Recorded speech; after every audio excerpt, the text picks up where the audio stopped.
Hey guys, bienvenue sur Dimension Soft. Alors aujourd'hui, je vais vous parler de SSL, je vais vous parler de Apache, je vais vous parler de certificats.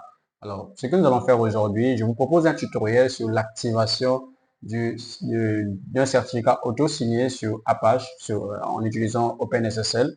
Alors, j'en ai parlé à de nombreuses reprises sur cette chaîne sur le fait de ne pas se connecter sur un site qui n'était pas sécurisé, le fait qu'il manque un certificat où les échanges ne soient pas chiffrés entre un site et un client fait que les identifiants ou les données ou les échanges sont visibles en clair. Donc, n'importe qui sur le réseau ayant un paquet de signifier ou un logiciel pour signifier les paquets peut voir tout ce qui circule entre le client et le serveur, notamment les mots de passe, notamment les identifiants, notamment tout ce qui peut être préjudiciable si ça tombe entre les mains d'une personne mal intentionnée. Donc, dans cette vidéo, je vais vous montrer comment générer ce certificat SSL afin de pouvoir avoir des échanges cryptés ou chiffrés entre notre serveur, notre site web et les clients qui viennent visiter notre site web. Donc, je vous en parle juste après le générique.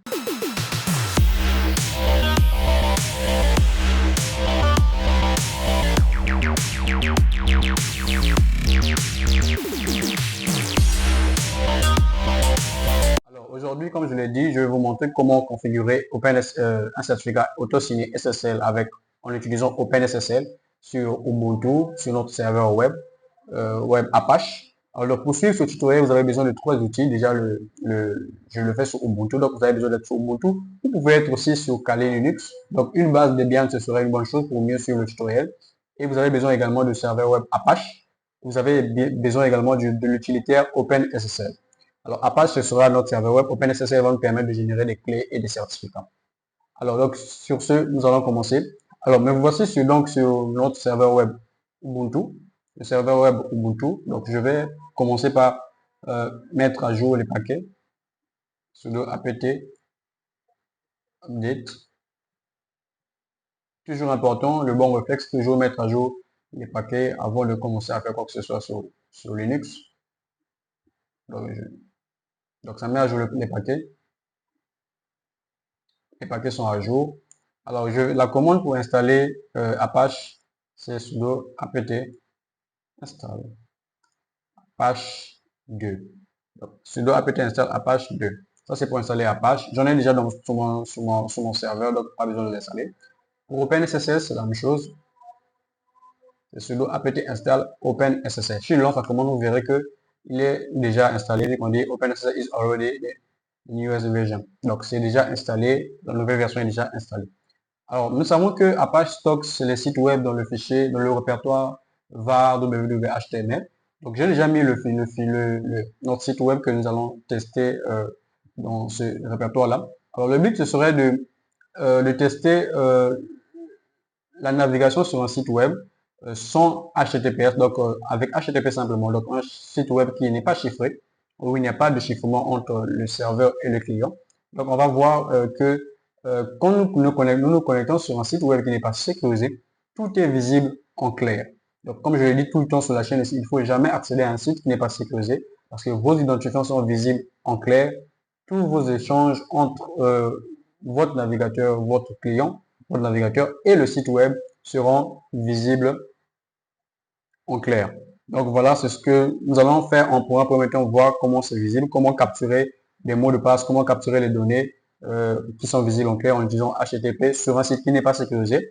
Après, dans un second temps, nous allons sécuriser notre site en générant un certificat SSL auto-signé qui nous permet de chiffrer la communication entre notre site web, notre serveur web et notre client, notre navigateur.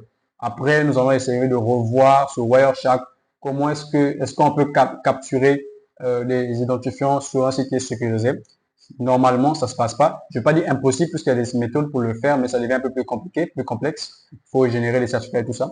Mais quand le site est chiffré, on ne peut pas accéder aux données aux communications entre le serveur et le client. Donc, c'est pour ça que je vous encourage toujours à vous connecter sur un site qui est chiffré, un site où la connexion est sécurisée. Alors, sur ce, je vais vous montrer le site web que j'ai mis en place. Donc, déjà, je vais revenir sur, OK, je vais revenir sur ce répertoire-là. Alors, c'est ce site web-là que nous allons utiliser, ce Dimension. C'est un site web que j'ai configuré. On va le voir rapidement. Il y a plusieurs fichiers à l'intérieur. Le fichier que nous allons tester, c'est ce fichier login.php. Je peux l'afficher rapidement pour que vous puissiez voir. Vous voyez que c'est juste un script PHP qui nous permet de récupérer les identifiants. Alors, j'ai mis un email, j'ai codé un email en dur et un password en dur parce que nous n'avons pas une base de données pour récupérer ça. On n'a pas besoin, c'est juste pour les tests. Et puis voilà, là, c'est pour vérifier juste tout ce qui est lié au formulaire. Donc, sur ce, je vais aller sur le navigateur, sur le client. Donc, je vais changer d'ordinateur. Je vais me mettre à la place du client, de la personne qui se connecte au site web pour voir euh, qu'est-ce que le client voit. Et puis, je vais profiter également pour lancer Wireshark pour capturer tout ce qui va transiter sur le réseau. Alors, nous voici sur le navigateur du client. Donc, l'adresse IP, on va revoir l'adresse IP rapidement. L'adresse IP de notre serveur web, donc de notre site web, c'est 192.168.1.204. C'est notre adresse IP. Donc, on va revenir sur notre client. Donc, la personne qui se connecte à notre site web, sur une autre machine, donc, 192.168.1.204.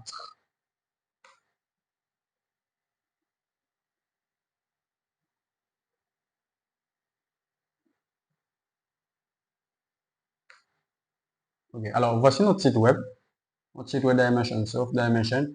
Voilà, vous voyez que c'est possible que ce soit le prochain site de Dimension Soft, mais pour l'instant, c'est un site de test que nous utilisons pour faire nos cours.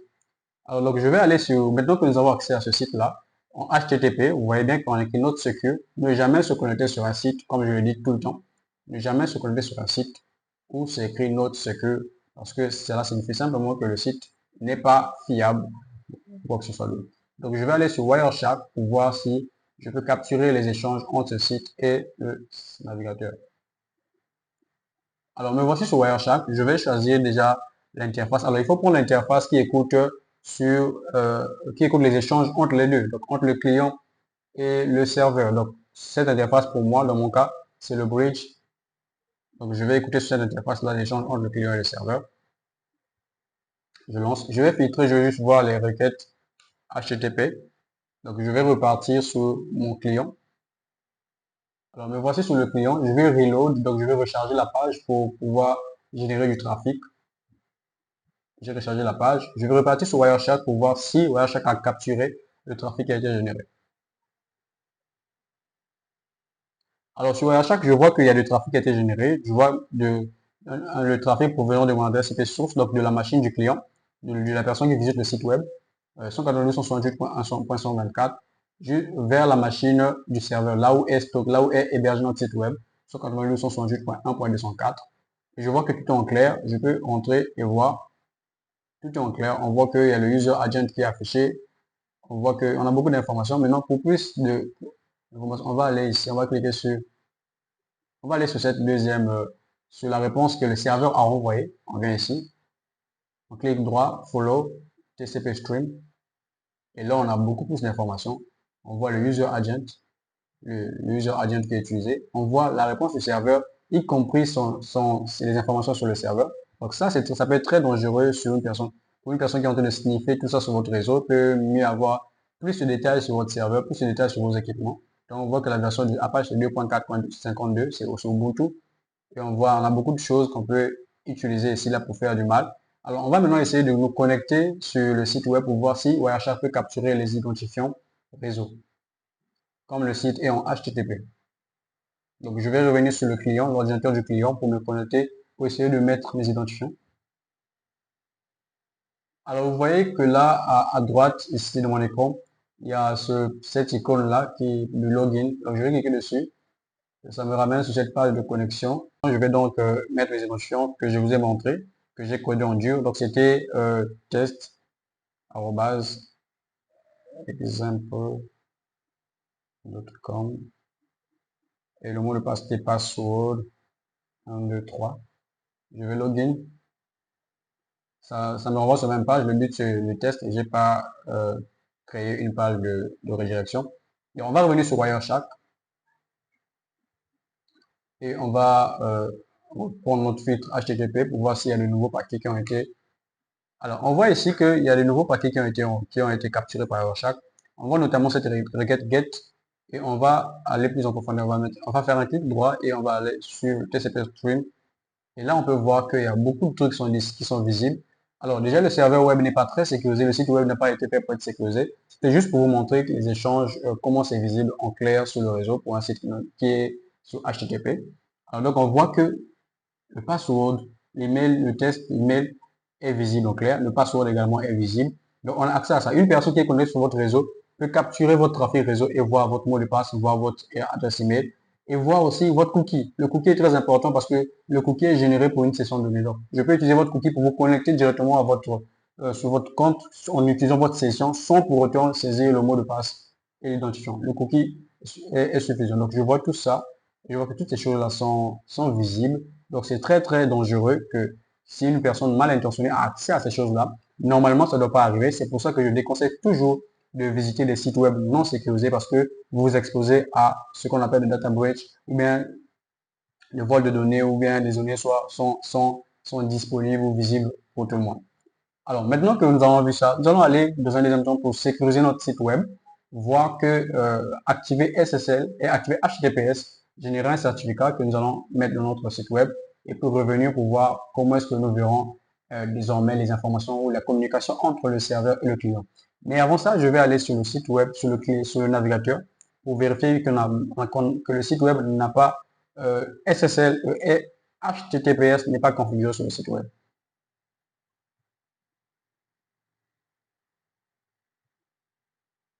Donc, me voici sur le navigateur. Je vais essayer de me connecter en HTTPS sur le site web. Voir.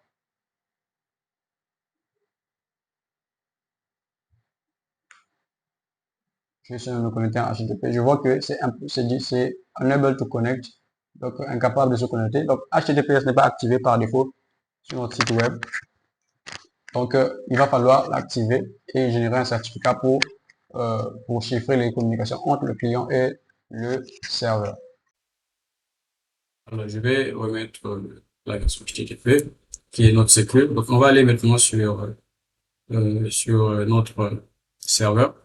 Alors, ce que nous allons faire, nous allons générer le certificat auto-signé SSL avec la commande OpenSSL. Donc, c'est une commande que j'ai déjà tapée, que je vais rappeler. Donc, le but, c'est de générer un certificat configuré. Alors, si la commande, je vais la rappeler tout de suite là, voilà, sudo OpenSSL rec-x509-node. Alors, OpenSSL, c'est l'utilitaire. Rec, c'est pour lui dire, je génère une requête. 509, c'est généralement un certificat auto-signé, pas de type CSR, par exemple. Days, c'est le nombre de jours, donc la validité. New key, c'est généralement ça avec une clé asymétrique avec l'algorithme RSA, 2048 bits. Tu l'enregistres dans etc SSL private, c'est un répertoire qui existe, et tu le mets dans le fichier Apache self-signed key. Et le certificat, tu l'enregistres dans etc SSL cert. Tu le mets dans le fichier Apache self-signed.crt. Donc, différemment de la clé qui est .key, le certificat c'est .crt. Je vais donc mettre entrée. Alors là, on va mettre le country name, donc le nom du pays. Alors, il faut mettre juste les deux premiers caractères. Donc, vous mettez, si vous êtes en France, vous mettez FR. Au Sénégal, vous mettez SN. Congo, vous mettez CG, peu importe. Là, on va mettre SN, puisque on va mettre SN pour le Sénégal. Alors, la province, on va mettre Dakar rapidement. La localité, nous allons également mettre Dakar. Organisation name, je vais mettre Dimensions. Dimension Soft. Et là, je vais mettre Dimension simplement. C'est juste pour le test. Ok. Alors, par contre, là, command name, on peut pas mettre n'importe quoi. Puisque nous sommes en local, nous sommes obligés de mettre localhost pour que ça marche. Nous n'avons pas de FQDN. On va mettre localhost. Puisque nous sommes en local. Le email, on va skipper, on va laisser vide. Ok. Alors, nos certificats ont été générés. On va les voir dans les répertoires, les répertoires en question. Alors, c'est celui-ci pour le certificat et celui-là pour la clé. Donc, on va aller sur ETC. On va commencer par le certificat ETC SSL. 7. Et on voit notre certificat qui a été généré. Voilà. Apache self-sign.crt. On va aller voir la clé private. Sudo, parce que j'ai besoin de sudo ici. Et on voit que notre clé également a été généré. Alors, ce qu'il nous reste à faire maintenant, c'est de mettre cette clé, ce certificat-là dans la configuration SSL de Apache et de notre site web. Donc, on va mettre ça dans la configuration globale de Apache. Donc, je vais repartir, je vais aller dans cd etc apache 2 / site available et je vais entrer. Et là, il y a deux fichiers normalement, le fichier HTTP et le fichier HTTPS. Alors, je vais ouvrir le fichier default ssl.conf. Le deuxième, donc, c'est la configuration SSL de Apache. Donc, je vais l'ouvrir sous le nano default ssl.conf. Alors, dans ce fichier-là, il y a des lignes qui nous intéressent. Premièrement, la ligne SSL Engine Off. Alors, on va le mettre à On pour démarrer le moteur SSL. On va mettre, au lieu de Off, on va le mettre à On ici pour activer SSL sur notre serveur. Et il y a aussi les certificats. Alors, premièrement, nous allons mettre le chemin vers notre certificat. Alors, nous nous souvenons du chemin, c'était etcsl cert. Et puis, c'était Apache. Le nom de notre certificat, c'était Apache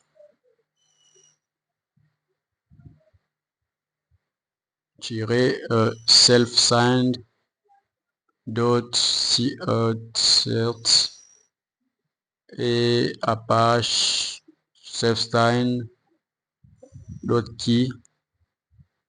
Ok, donc voici, nous avons notre certificat et notre clé qui sont ajoutés à la configuration. On va donc sauvegarder notre configuration afin de les tester, entrer.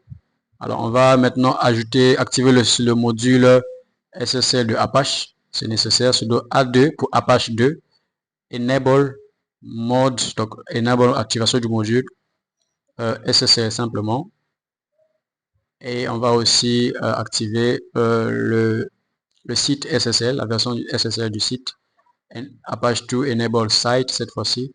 Default, voilà. Ok. Et on nous demande de reload. Ici, on va sudo systemctl reload Apache 2. Là, nous avons une erreur là. Est-ce qu'on va pas restart d'abord? Nous avons une erreur là. Alors, certainement, il y a une mauvaise configuration. Peut-être, bon, je vais aller rechercher le fichier que nous allons de configurer tout à l'heure. Certainement, il y a une erreur dans la configuration. Repartons dans nos default SSL. Il semble pas y avoir d'erreur, non?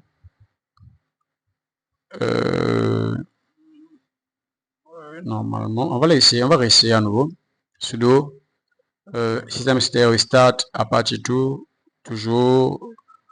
Bon, on va aller voir le statut. Il va nous afficher le statut, il va nous dire l'erreur qui est rencontrée. Alors, on voit ici quelle est l'erreur. On voit l'erreur.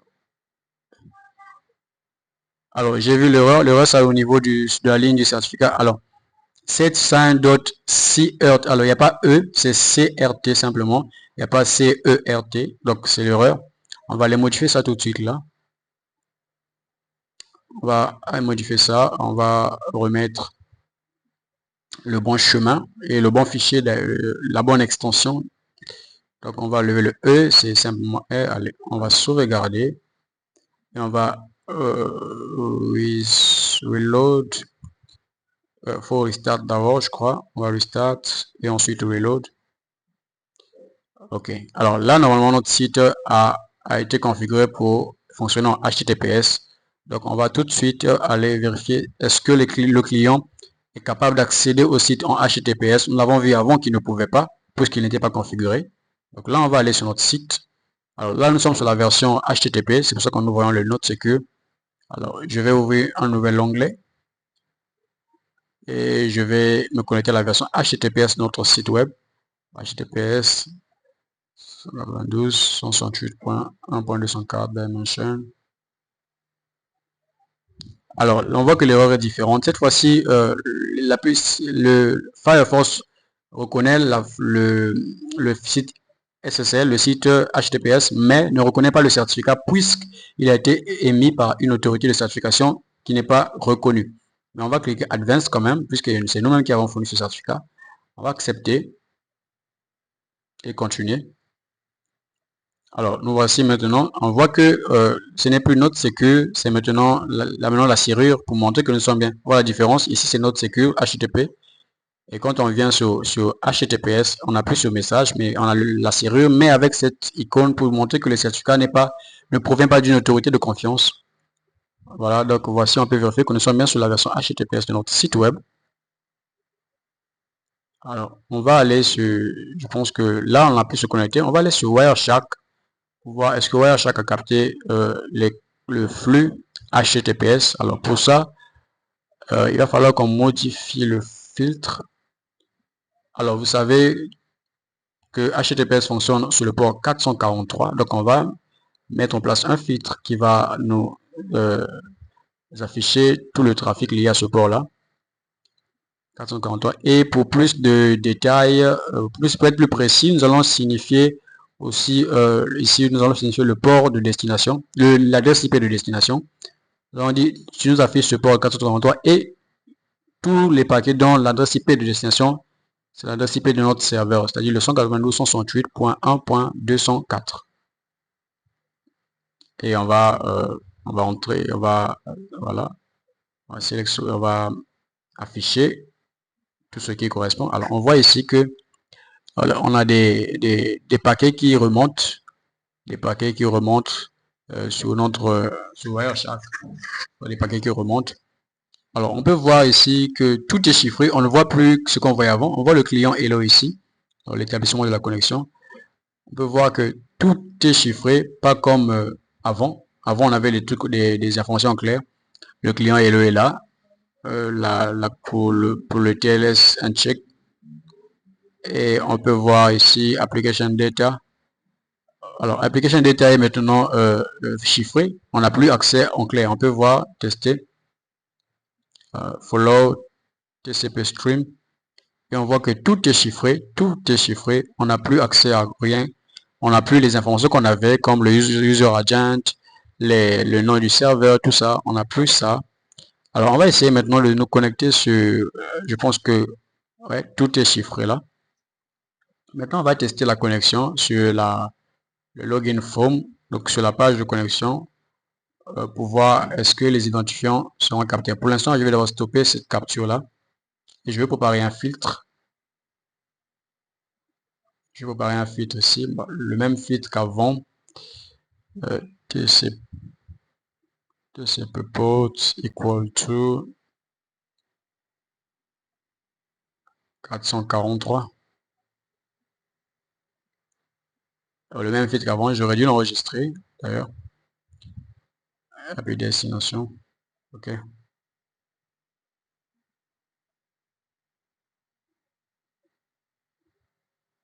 OK, alors je vais donc aller générer du trafic et nous allons voir tout le trafic ici, là, dans cette partie-ci. Donc je vais aller essayer de me connecter en utilisant la page de connexion, la login form, que j'ai, le formulaire de connexion que j'ai configuré. Cette fois-ci, on va se connecter en HTTPS et voir si nos identifiants et nos credentials seront visibles. Nos identifiants seront visibles. Alors je suis bien sur le site HTTPS, comme on peut le voir ici. Donc je vais cliquer sur l'icône de connexion ici. Et je vais saisir l'adresse email test que j'ai codé en dur, test example.com. On va mettre le mot de passe qui était password 1, 2, 3. On va se connecter.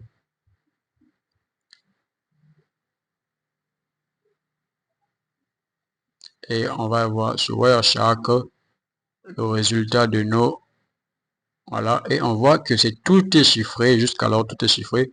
On ne peut toujours rien voir. On voit ici que voilà, tout est toujours chiffré. On n'a pas de requête ni rien. Tout est chiffré.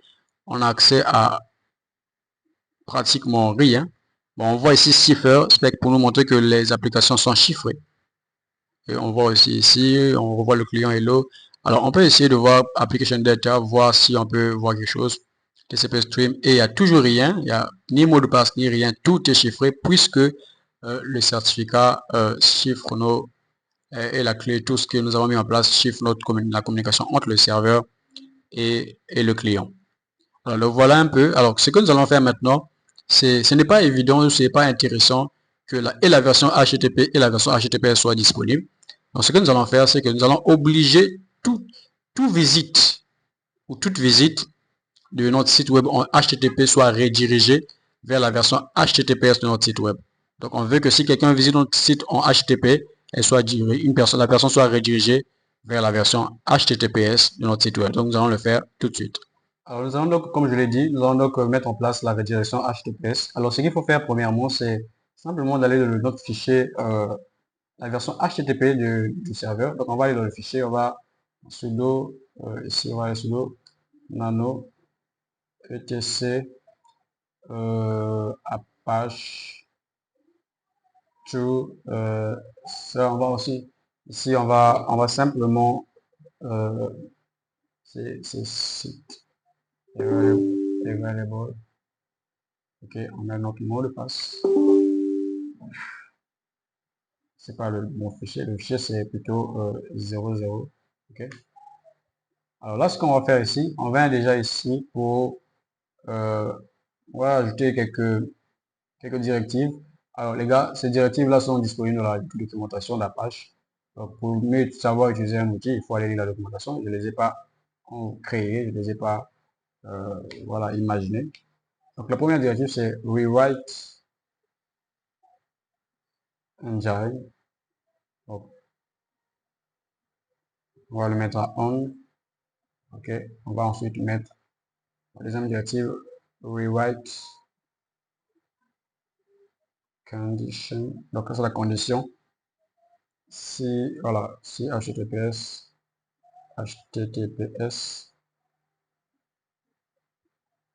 ensuite on clique sur off, on met plutôt off, on clique. Rewrite, réécrit. Donc on met d'après là, ok. HTTP, donc on redirige vers la version HTTPS du site. Donc on slash, on utilise des variables là. Des variables, on va dire donc HTTP post. Ok, et on ouvre encore. Oui, on fait. Et ici nous avons L R égale 301. Ok, donc voici ce que la documentation dit. Donc quand on met ça en place, ça redirige notre site, toutes les visites du HTTP vers HTTPS. Donc on va enregistrer. Je vais regarder. X. Alors on va activer le module Apache to Enable Module comme on l'a fait avant. Cette fois-ci, on va activer le module Rewrite de Apache. On dit que le module est déjà activé. Ok, tant mieux.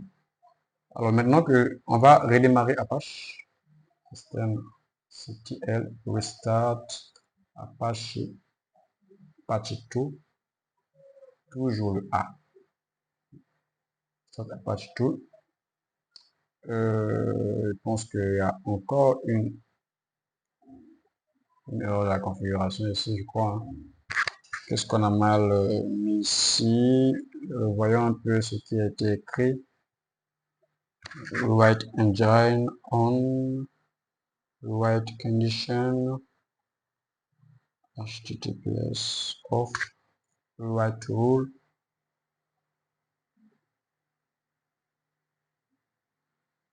C'est d'après la documentation, c'est rewrite rule ici.